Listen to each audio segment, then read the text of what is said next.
everyone, Inventor 719 here, and today we've been working on a engine project. This is a K20A3 that we are parting out. As you can see, we have all these parts laid out here. But basically, this is the head of the engine. We are parting it out because it was damaged, and if you want to come take a look, basically, if you don't know much about cars, most people won't know this. These are your valves, and on top of each one of the valves there is one of these springs, and I'll give you a closer look. There's one right there. So that is a valve spring, and the head is damaged, so we're trying to sell all these parts, but we can't sell the head. So I was thinking, what could we make with it?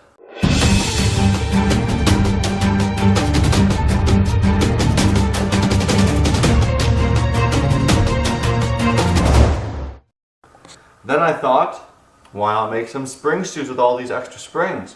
So this is a 4-cylinder, and each cylinder has 4 springs. So we got 16 springs to work with, and a piece of wood right here. So what we're going to do is we're going to try and make the base, like a footprint, out of this piece of wood, and then somehow affix, I guess, 8 springs per shoe. These are really tough springs. I can barely compress them with my hand, but being as though I weigh almost 160 divided by 2 is 80 pounds, so it's still only be 10 pounds per spring, but that's not bad. Maybe when we start jumping it'll work pretty nicely. So let's get started at the building. So for this project, this is what we'll be using. So if you want to do this, you can use similar items.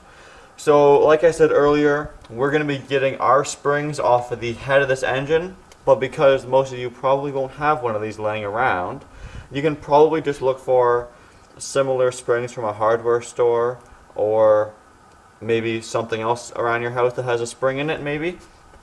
For the base, we're going to be using this, I think, 1/2-inch thick plywood. Nothing special. Tool wise, to affix these springs to the board, had to think about that one for a little bit because it's nothing easy. But I think we're going to be using a drill with a drill bit the same size as the spring to create a pocket. I'll explain that later. Got some glue for attaching these springs to the board, some duct tape, a jigsaw for cutting the wood, and some tools for removing these springs. Alright, so the first step for us is to take all these springs off of the engine. Basically, to do that, I'm just using a little pipe, pushing them down. There's little retainers, and then going to take them all off the engine. So here we have all the springs out, and now it's time to make the base. So to make the base, we're going to be using, like I said, 1/2-inch plywood, but thicker might be a little better. Like if you have 3/4, maybe use some of that, but this is all I could find right now. So first, what we're going to be doing, as you can see, I can perfectly fit both my feet right here. So we're going to be using a marker, and I'll start by tracing the outside of my foot.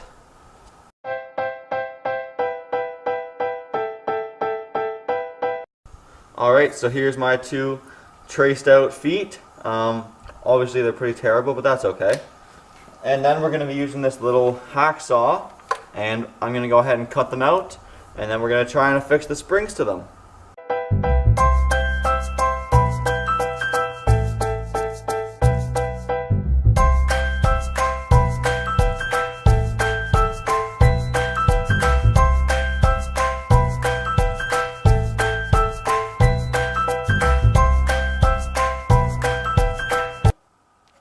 And here we have, I'll clean it up a little bit, but here we have one of the feet, kind of, and then I'll do the other one.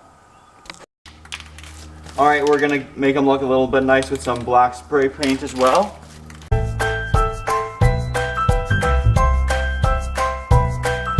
So while the spray paint is drying on the spring shoes, we're going to go ahead and make these straps, because basically this is just the base, and I'm going to go ahead and tie it to my shoe.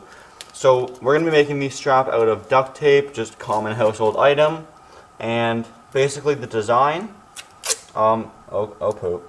So this is a flipped over shoe right here. So to make the strap, make sure it's not ripped like I just did. But basically take a piece and this of course depends on the size of the base of your shoe. But you basically want to get a piece that's long enough so that you can picture it wrapping around the base and the top of your shoe. So something like that should be okay. And then go ahead and cut it. And what we're going to do is stick it to the bottom of the shoe, and then it'll essentially wrap over the top.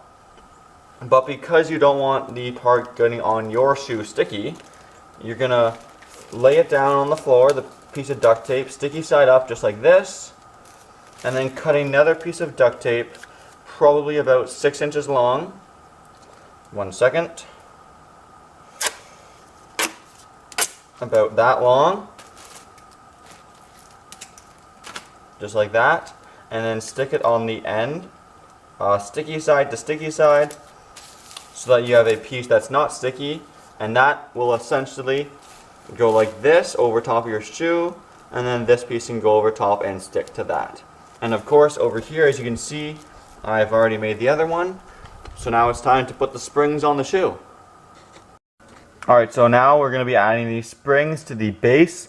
So this is the underside of the shoe, and so basically, like I said earlier, we have 8 springs per shoe. And so what I'm going to do is kind of do a few on the heel and a few on the toe end of your foot, the ball I guess. So I'm thinking of spacing them out 4 and 4, just like that approximately. And what that allows to do, like I just showed you, is the straps we made out of duct tape. As you can see, there's a perfect space for the strap, and it's also nice and evenly balanced. So to do that, what we're going to do is grab the drill and drill bit. And this is a 1-inch drill bit right here. Depends on what size spring you have, but basically, as you can see, it is about the same diameter as the spring. So I'm going to go ahead and drill a hole, and then we can... Oh, I'm going to have to hold on to it. I'll show you after.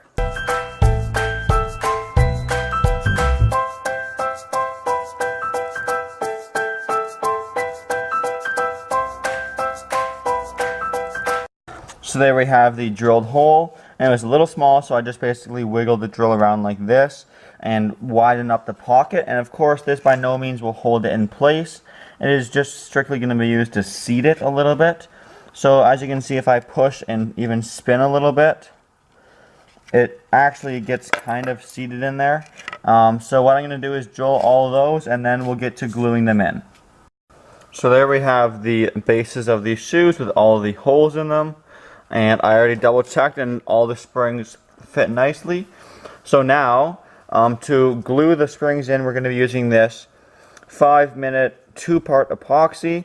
Now, if you've never used this before and don't want to read the label, basically just get yourself a scrap container, because it will get destroyed, and go ahead and squeeze both in at the same time.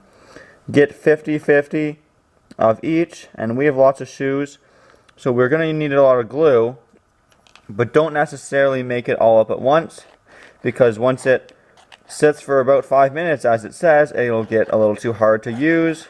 So go ahead and stir it together, and then what we're going to do, let me just make sure it's nice and mixed up. You can see it kind of starts to change into a cloudy white.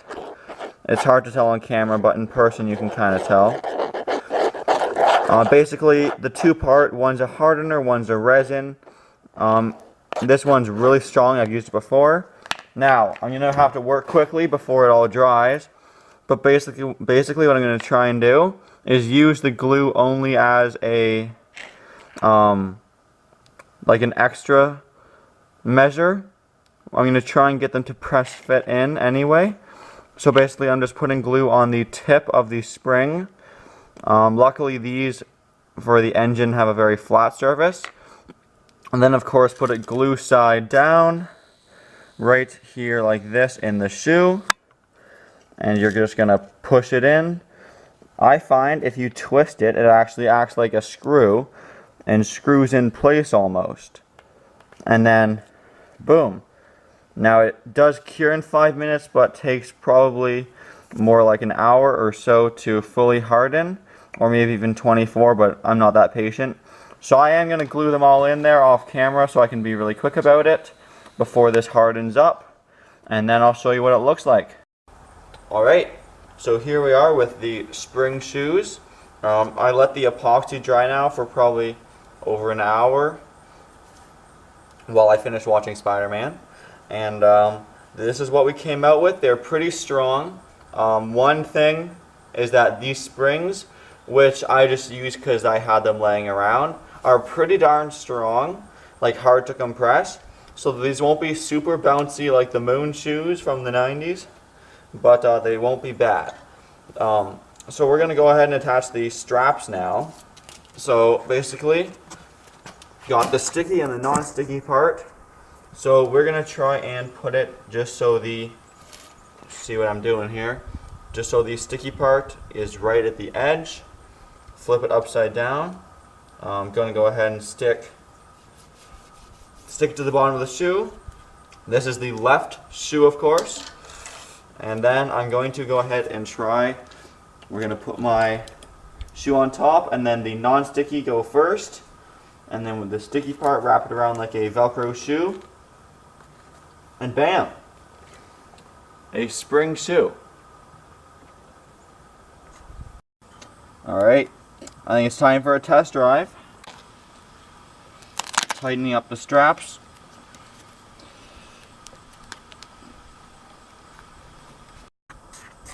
Alright, so first impressions of the spring shoes. They don't compress very much when walking. Come get an up close horizontal shot of this. So here we go. When I put it on the ground, there's like my full weight on one shoe. So they don't compress too much. But you can feel when you're walking, it's like you're kind of walking on grass. So it's kind of cool. We'll try bouncing with the side shot. So first we'll do the compression test of the springs, the bouncing test, I guess. So here's like 2 feet. They barely compress at all. On 1 foot they compress a little bit more, obviously, but nothing major. And now let's try jumping and see how that goes. Alright, jumping test with the spring shoes. Here we go. They're probably going to break, but that's okay. Ooh. Oh, oh. Got some height.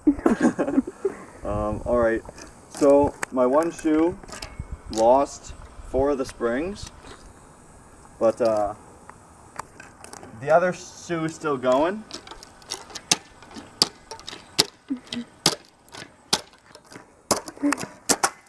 Oh, now that one's done.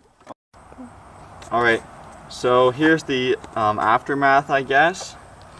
So it's kind of weird that on both of mine, on this one, every one on the toe fell off, and on this one, every one on the outside of my foot fell off. So I think what that means is the way I glue these in and the depth of the pocket meant if they were on ever like a little bit of an angle, they would just pop right out because there's not much holding them in place there. So on this one I must have landed on my toe funny and it kind of scraped them off, and on this one I must have landed sideways like this and they fell off as well. But the idea is there. I may try these again in the future, but think of a better way to secure these down. If you have any suggestions, leave it in the comments below. One idea my girlfriend and I had here was like using a little plate and screwing it down into it, kind of like you saw on the engine, how they all have little plates on top. But of course you couldn't do that from the top or else they wouldn't compress. And we're going to try and maybe if we do this again, find some softer springs because these were not very bouncy. Hard to see on camera, but they definitely did absorb some shock. I still hope you enjoyed the video. This idea was my girlfriend's idea, so I'll give her credit for that. And I think it worked out pretty well, aside from the fact that we destroyed both of them. But thanks for watching, everyone. If you want one of these spring springs from the legendary shoes, just send me a message and I'll make sure to send them out. Thanks for watching, everyone, anyway. Hope you enjoyed the video. Please like, comment, and subscribe and help me get to 200K. Congratulations if you stuck around this long. This is Kyle's 1993 Lexus Aristo. If you want to see more videos on this car, just check out our YouTube channel, JD Mods. It's a pretty cool car. It's a very fast car. So if you like cars, go check that out.